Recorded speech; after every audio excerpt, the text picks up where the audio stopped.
Let's turn the webcam on. There we go. Do we need to turn screen share on? No, because you're just going to record then. All right, everybody. I believe we're live. Yep, we are. Good afternoon, everybody. Hope everybody's doing well. Let's go ahead and get started here. We're just setting up here, so make sure we got the sound on.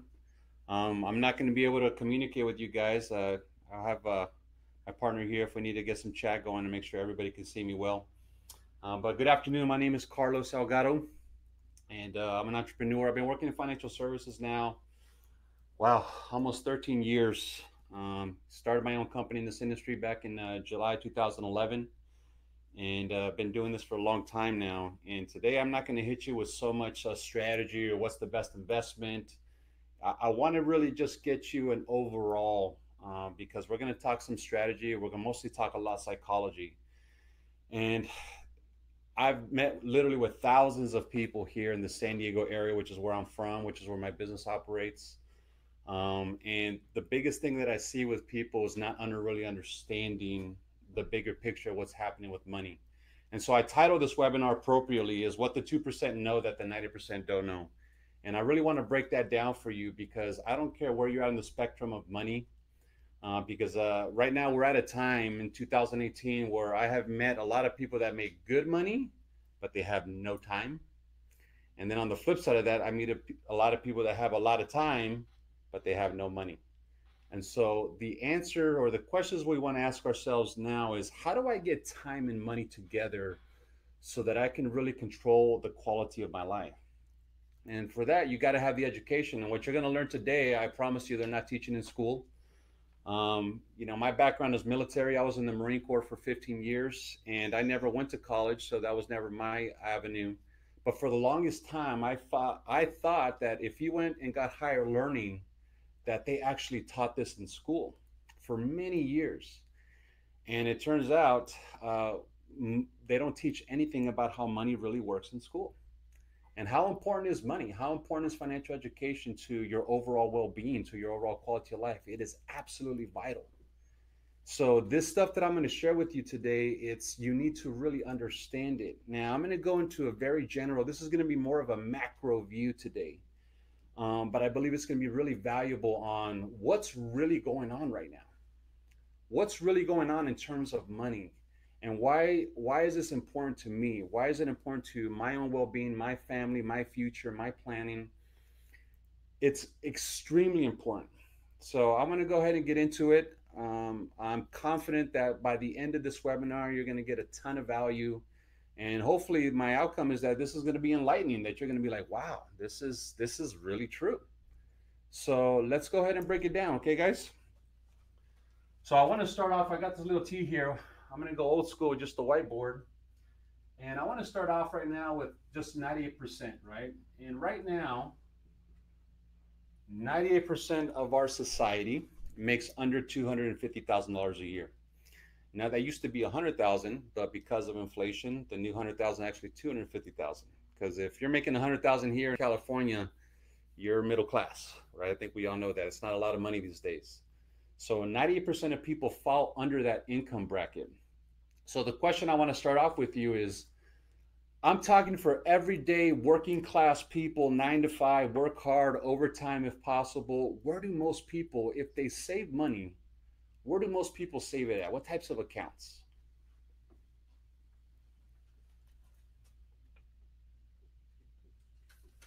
If you said banks, then you're absolutely right. I want to lift the veil on this whole system. There's a bank on every corner. There's who knows how many banks in our country. There's got to be probably over 400, 800 banks. But the three power players would be Wells Fargo, JP Morgan Chase, Bank of America. Those guys run the show.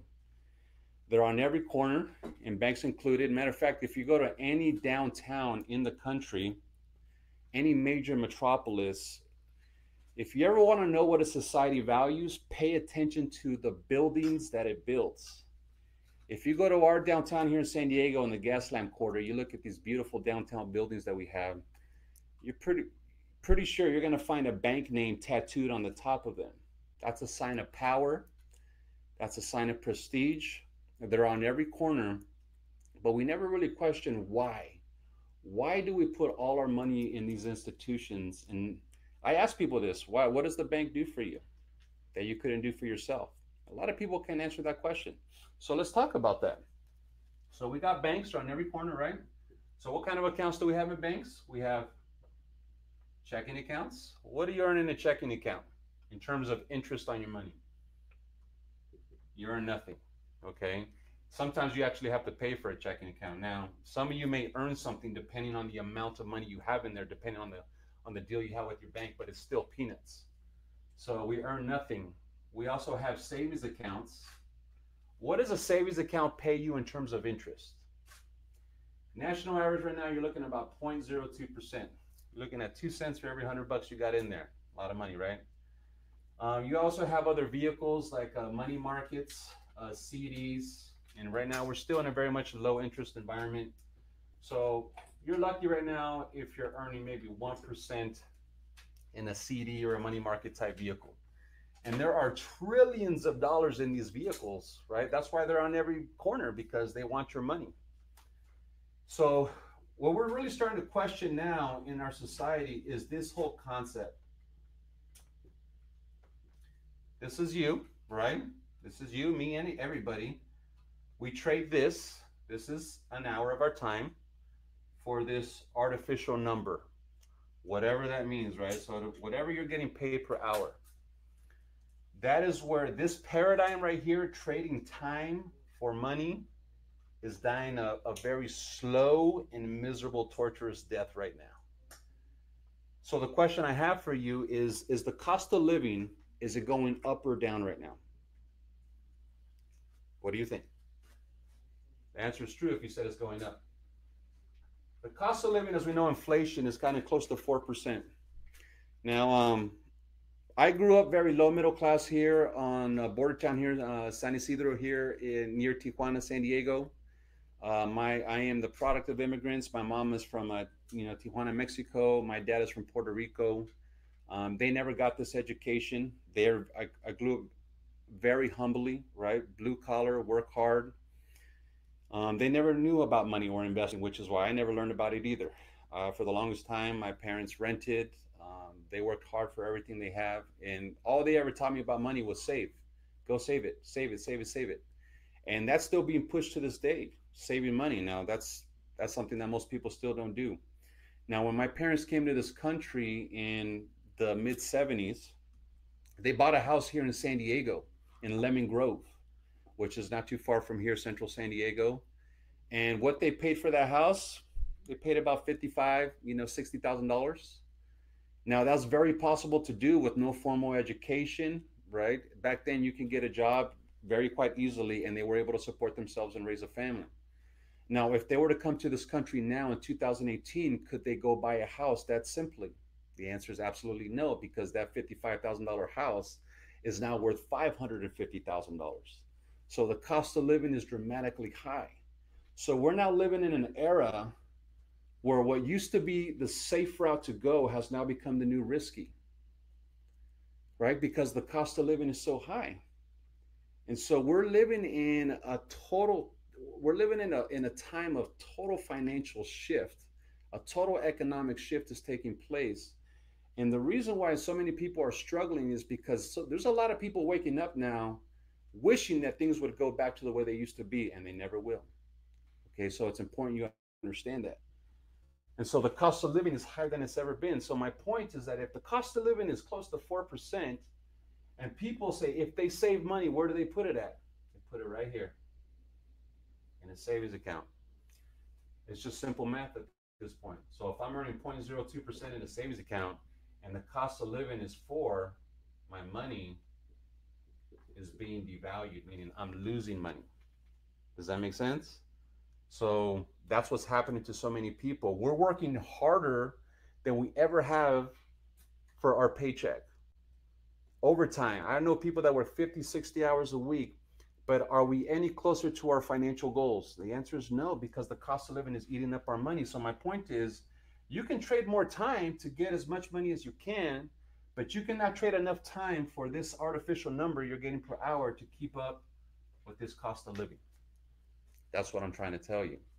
And unfortunately, this is what's affecting so many people right now is we're working harder than we have ever have, and we're experiencing less quality of life. Why? Because this is what's going on.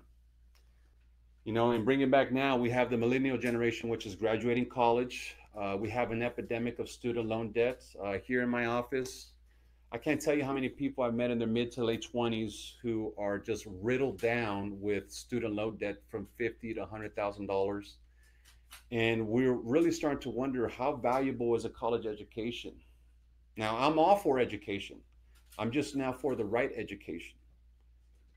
They need to start teaching this stuff, okay? And this is the purpose of this video. That's the purpose of why we're doing this, because we want to be a solution to a big problem, and there's not enough financial education out there.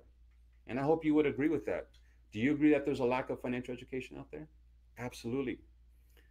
And we're so inundated with websites and opinions, and you know, everyone's got an opinion on where you should put your money, but very few people understand what is really taking place. So I wanted to break it down for you, and from a very common sense standpoint, so that you can discern, so that you can make your own opinion, so that you can make your own choices, so that you can be empowered.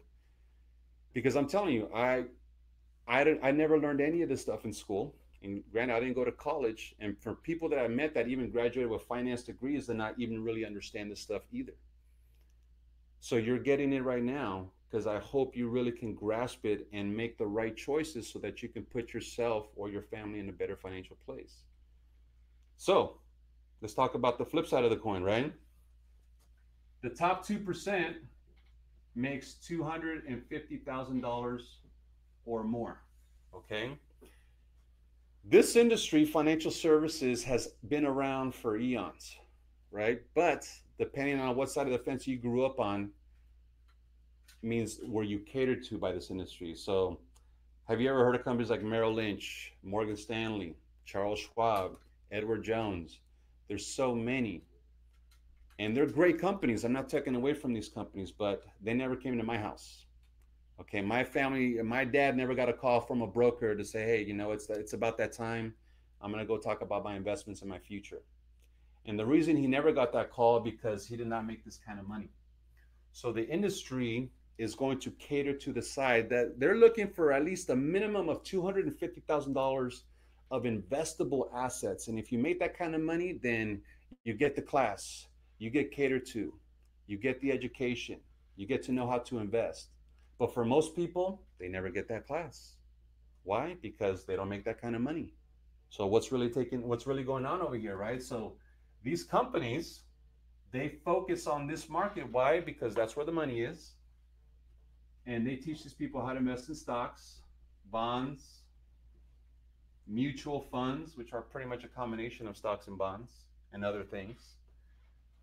Also big in real estate investing. Okay, there's more things, but these are the big ones. And what they have averaged over time here is anywhere between 6 and 12% on their money in terms of performance. Now, that's not guaranteed every year, but over time, it has done well above that, sometimes above 12%, but this is kind of the medium. So notice how the average performance is above inflation, because ideally the market always outpaces inflation. Now, when the market does not outpace inflation, that's called recession. That's a whole other cup of coffee, but this is what's happening right now. So my point is that, let's say you're earning 12% on your money, which is awesome, and the cost of living is 4%. So if you're earning 4% on your, if you're earning 12% on your money and the cost of living is 4%, even after inflation, you're still earning 8%. Let me get another marker. Can you have me like a brown marker or something there behind you? Something that's going to stand out. Apologize, guys. My marker's running out over here. See if this works well. That'll work. So switching colors here, guys. So if you're earning 12% on your money and the cost of living is 4%, understand that inflation impacts everybody. But if I'm taking 12 steps forward and 4 steps back, I'm still earning 8% on my money, which is pretty good. That means I'm earning 8 cents on the dollar for my money just sitting there. And for every dollar I have that's just sitting there, it generates another 8 cents per dollar, vice losing 4 cents per dollar for it just sitting there. This is why the rich get richer and the poor get poorer. It's exactly what's taking place right now. So America, which after World War II, we generated the strongest middle class in the world. Now what's starting to happen is that middle class is slowly but surely being disseminated. And we're beginning to become a country of haves and have-nots. Now we look at our neighboring country here, Mexico. I've been amazed growing up here in San Diego on how many millionaires that I have met or heard of that just live right across this border.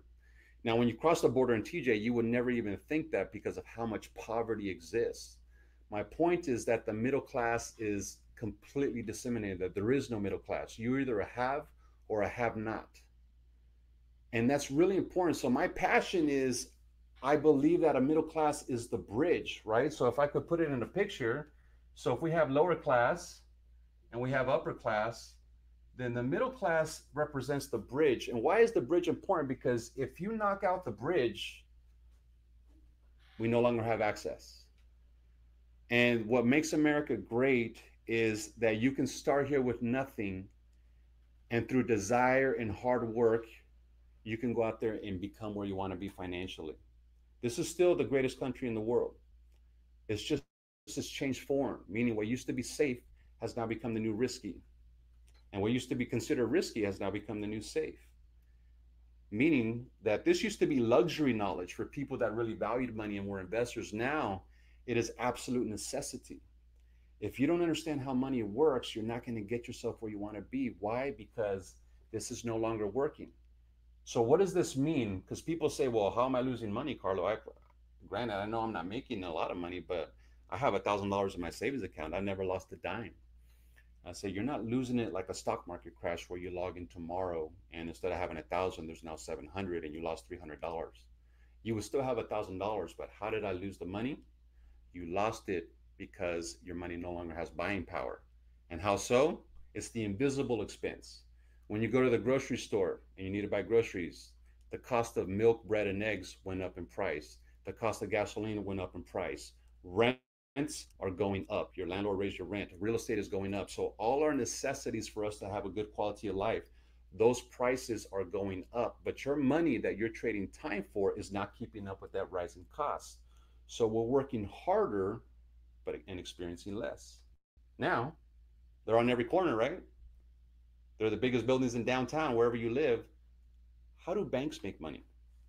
And this is a question I have for everybody, and most people don't know, right? How do banks make money? They simply just flip your money.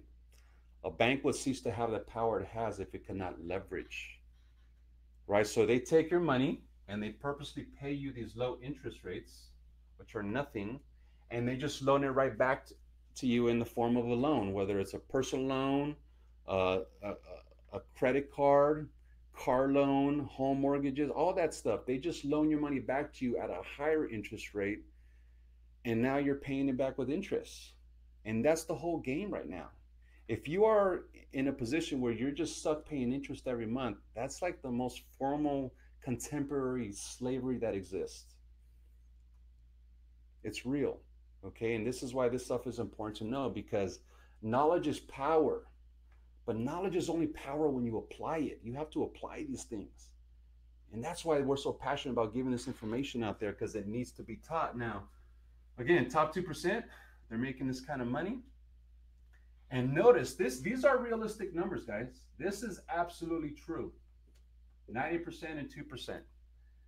You know, it'd be different if it was 70-30, 60-40, but 90, that means if you put 100 people on the sidewalk outside, only 2 out of those 100 people statistically say, you know, money's not an issue for me. I'm okay with money. So that means it has become common everyday psychology for money to always be a struggle. In the greatest country in the world, where there's so much opportunity, there's so much low-hanging fruit. Why is that? And that's what we want to talk about, right? So let me make some space over here. There's 2 things that you need to understand about money, okay? And these are the 2 things that really, really are keeping people stuck. Number 1 is strategy. So you can know a lot about money, but if you have the wrong strategy, you're going to fail. So strategy is vital to what you're trying to do, right? And there's many strategies to get ahead financially. Things that we believe people need to know that our system's not teaching us is taxes. People do not understand how taxes work. And a question I have that I ask many people, that if you knew of a legal and viable way that come tax season that you can pay less in taxes to the government and keep more for yourself and your family so that you can save and invest more, would you do it? And the answer is undoubtedly yes. But most people don't do that. I deal a lot with middle class clients, and you know what the biggest savings for emergency savings for middle class people that I have come across? Their tax return. Their tax return. And what people don't realize is that they set up their taxes so that the most can be taken out so they can get a bigger return come tax season. And what they don't understand is all you're doing is giving Uncle Sam an interest free loan. What you're telling Uncle Sam is like, you know what? I don't know how to manage my money. You take my money. Just give it back to me so you can play with it and invest it, because I have no idea what I'm doing with it. That's what's happening on a large scale. Why? Because we are financially illiterate as a country. It's sad, but it's the absolute truth. Would you agree that 75% of what keeps most people up at night in terms of anxiety and stress is financially related? I would say yeah. Most of the things that I deal with on a daily basis when it comes to clients is finances, right? It's everything stems from this, right? This is why if you need to really adhere to this stuff and you need to make it your goal. I'm not here to pitch you anything right now, right? I'm not here to sell anything other than for you to get a grasp understanding of what this can do for you if you really apply it. It can absolutely transform your life. And I'm here to tell you, you don't need to go sit in a college classroom for 4 years to give you a degree. So you're like, you know what? I went to college, so now I'm qualified to know this stuff. You'll be amazed at how many people that I have met here that are immigrants to this country and know way more about capitalism and money than the people that grew up in this country. It's been staggering to me, mind blowing. And I think it's time now that this knowledge be expressed and shared so that everybody has access. That's the beauty of the information age that we're now in, right? This is why we're here. Look at the way, I mean, I've been in this industry 13 years. I couldn't imagine 13 years ago that this was a medium of expression to go out there and share ideas. And now we can reach people in the world because we're now in the information age. This is why college is dying a slow and miserable death, because unfortunately, the education system is still stuck in an industrial age complex. It's still kind of weeding people through it like a factory, as if people are going to go work in a factory like it originally started.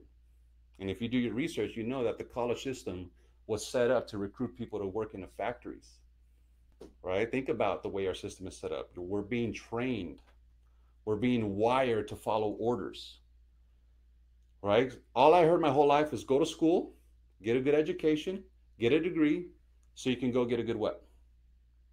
Exactly, go get a good job. Go work for an entrepreneur, go work for a business owner. Go put your blood, sweat, and tears into someone else's goals and dreams to help them succeed so that you just get a paycheck so that you can get by per month. That's not living, guys, and that no longer exists. And so what I'm trying to tell you is that instead of teaching people how to climb the corporate ladder, we need to go back to the foundations of what started this country, and we need to teach people how to own the ladder. But first thing is first you owning your own finances and you taking control of your own financial state. That's what this is about. So we want to give you the strategy. We want to teach you how taxes work. Okay. You need to understand interest rates. Again, we're financially illiterate as a country because we don't know how to read numbers. And how many times are people duped into sales that they don't need because they don't know how to read contracts? The number one thing I deal with baby boomers who are retiring at a massive level right now is they hand me their 401k and IRA statements, and it might as well be a Chinese dictionary, right? They have no clue what they're looking at. They don't even open their statements because they don't know how to read them. They don't understand them. Why? Because we don't get this stuff. And if you really understood how simple it is, you'd be able to go read numbers. I love people, right? And when I meet a great salesperson that offers me a proposal, I say, look, I like you, dude, but show me the numbers, right? And if you know how to read numbers, then you can discern whether something is a good investment or not. that's what we have to teach, right? We have to teach this country how to read numbers. And that's what I want to do with you here, right? Is understand interest rates. Okay, we also have to understand investments. Most people don't understand investments, right? We have people graduating college right now and they don't know the difference between a Roth IRA and a 401k. And is that important? Hell yeah, it is. It's very important to understand that. They need to be teaching that stuff in sixth grade, but we don't know it on a collective level, right? So we want to teach that, right? So that's the purpose of the value that we want to start bringing here, okay? We also want to teach the art of passive income. And people, like, if you don't know what passive income is, I suggest you stop after this webinar and you can start looking it up, because it is the future. If you want to have quality of life, and people say, Carlo, I work so hard for my money, but how much time do you spend with your family? How much time do you get to do the things you want to do? I don't, because I'm so busy working. I make good money, but I have no time. And then the flip side, I have a lot of time, but I have no money. And dude, you got to understand how passive income works. And there's many ways to generate passive income. You know, nowadays, the friend of mine that's helping me set up all this webinar stuff online, there's so many ways you can generate online.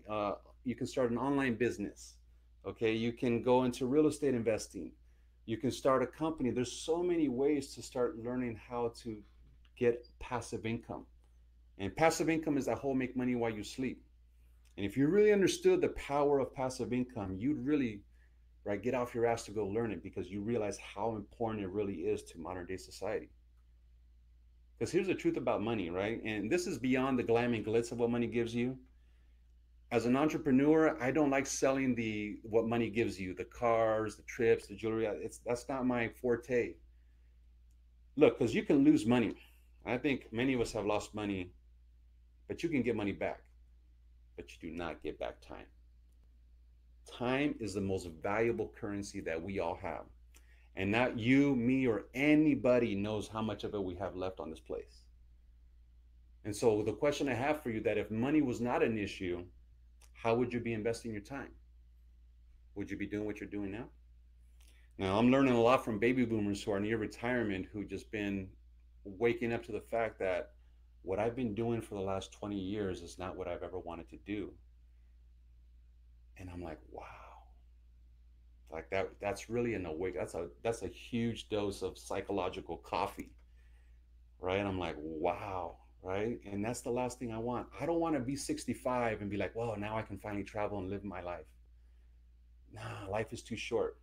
Remember, the most important thing, why money is important, is because it is a representation of time. And none of us know how much we have left. And that's why you got to get this stuff. You got to internalize this stuff. Because when people say to me, Carlo, money's not important to me. You might as well, what you're really telling me is like, my time is not important.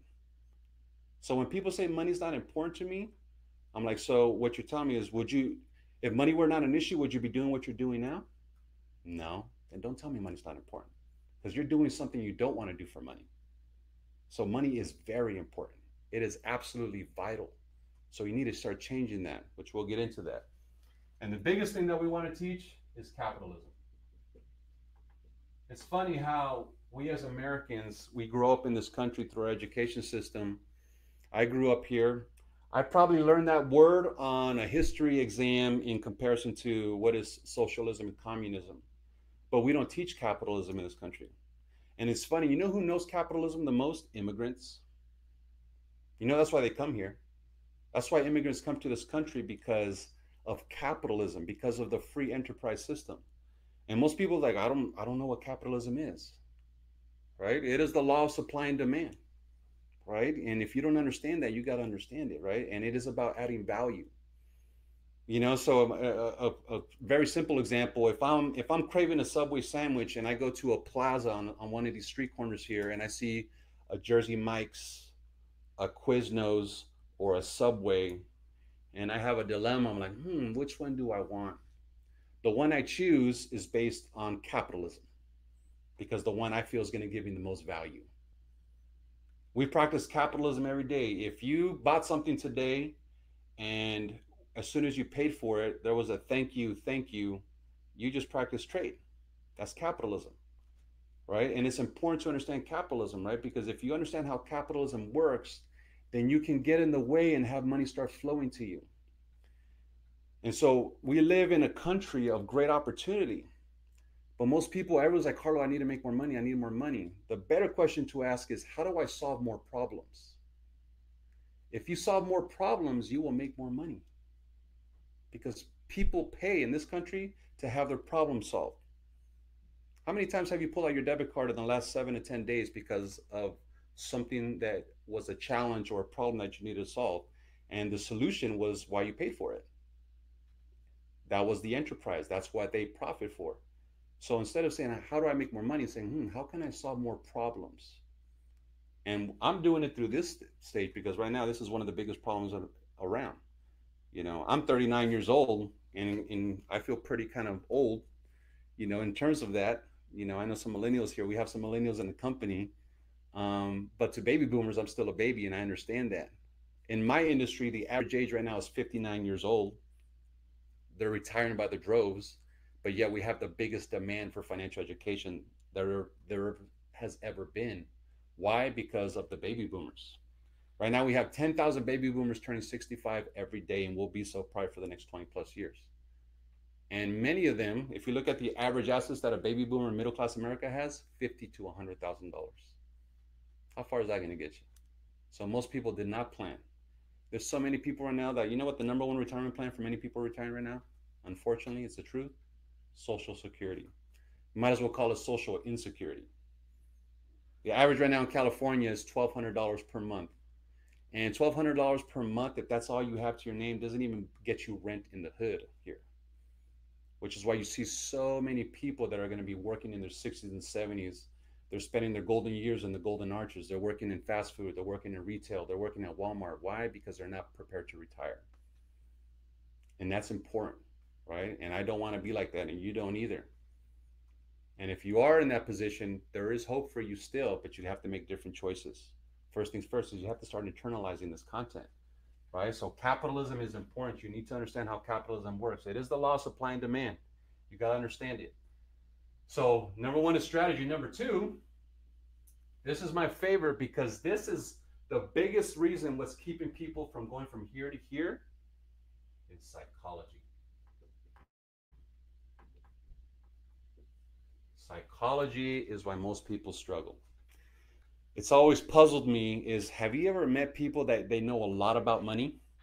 I mean, they know everything: stocks, bonds, mutual funds, investing. They probably have an MBA from a great school.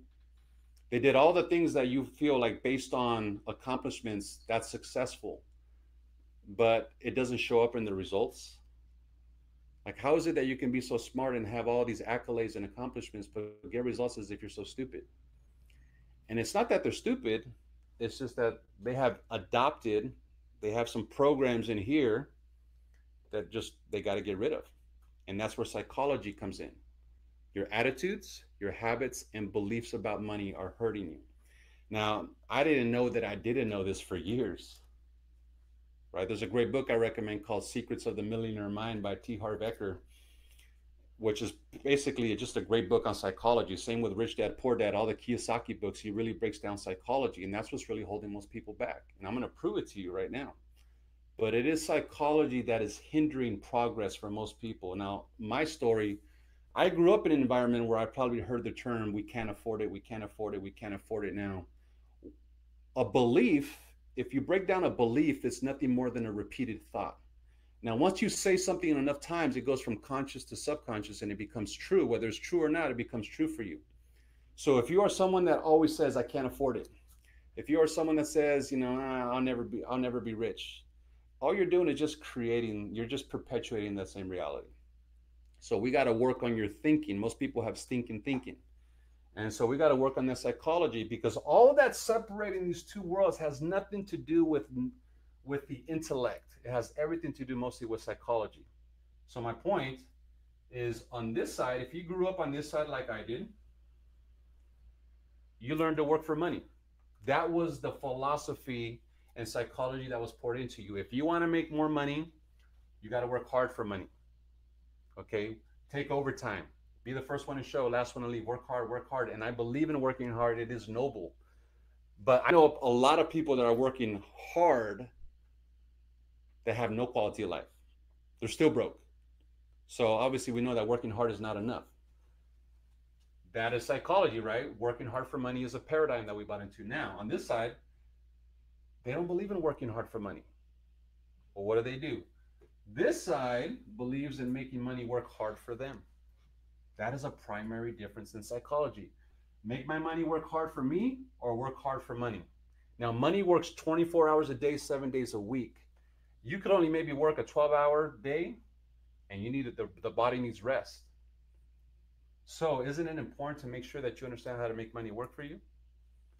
Now look at how the contrast in capitalism, right? Check this out. This is most people, think about how we're wired.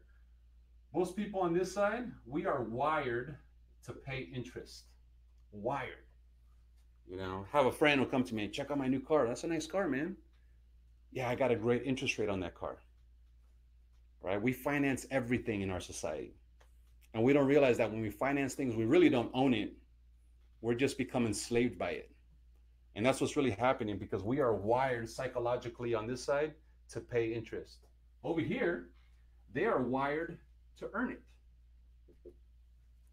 That's also psychology. On this side, when it comes to capitalism, we are wired for consumerism. So if all you bring to capitalism is consumption, you're going to get slaughtered.